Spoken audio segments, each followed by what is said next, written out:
Semakin dekatnya tahapan jadwal pendaftaran calon, konstelasi politik di pilkada semakin dinamis. Bongkar pasang koalisi berpotensi terjadi dan bisa berakibat ada partai atau kandidat yang tersisih alias zong. Sebagaimana diketahui, sementara ini masing-masing parpol sudah memiliki koalisi dan kandidat. Namun koalisi yang ada tidak menjadi dasar pemaketan pasangan, bahkan malah muncul wacana pasangan dari kandidat yang saat ini belum berkoalisi. Seperti halnya koalisi P3 Demokrat yang tidak memunculkan Ivan Aziz atau Nurhayati Aziz. Wacana yang muncul malah paket Ivan Dede Muharam yang syaratnya P3 dan PKS harus berkoalisi. Pengamat politik Tasikmalaya Asep M. Tama menilai bahwa konstelasi di Pilkada Kota Tasikmalaya memang semakin liar. Koalisi yang sebelumnya memberikan gambaran peta kandidat atau pasangan, malah membangun stigma ketidakjelasan.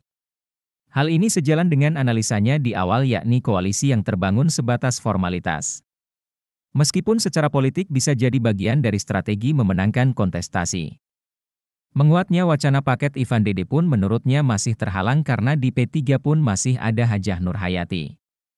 Namun jika betul terrealisasi, ini akan jadi warning bagi Partai Demokrat dan PKB. Kalau melihat kondisinya koalisi basa-basi ini sepertinya akan pecah, dan kelihatannya akan terjadi kejutan-kejutan, ucap Asep. Ada kalanya, manuver-manuver politik yang terjadi membuat satu atau dua parpol serta kandidat jadi tersisih.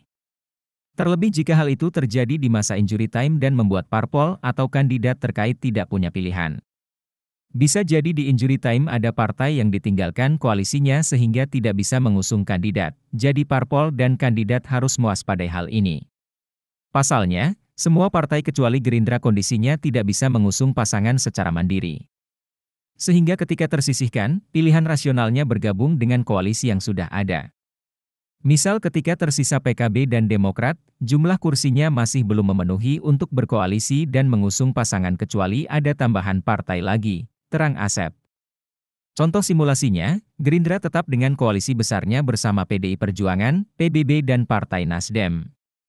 Lalu Golkar tetap bertahan dengan PAN dan kemudian P3 berkoalisi dengan PKS sebagaimana wacana paket pasangan Ivan Dede.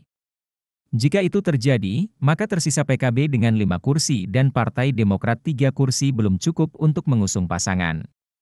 Secara otomatis kandidat di kedua partai tersebut yakni Yanto Oce dan Aziz Rismaya Mahfud tidak bisa maju. Contoh simulasi lainnya yakni pada Golkar yang memiliki Haji Yusuf sebagai kandidat bakal calon wali kota. Jika Ivan Diksan mampu menggaet PAN untuk berkoalisi dengan P3, maka Golkar harus bisa membujuk PKB atau PKS untuk berkoalisi supaya bisa tetap mengusung kandidat. Ada juga kekhawatiran gesekan politik memanas ketika ada parpol yang memiliki beberapa kandidat. Seperti halnya PAN dan P3 yang belum memiliki kandidat tunggal. Ada kerawanan perpecahan ketika parpol punya beberapa kandidat, ini harus bisa diantisipasi juga, kata Asep.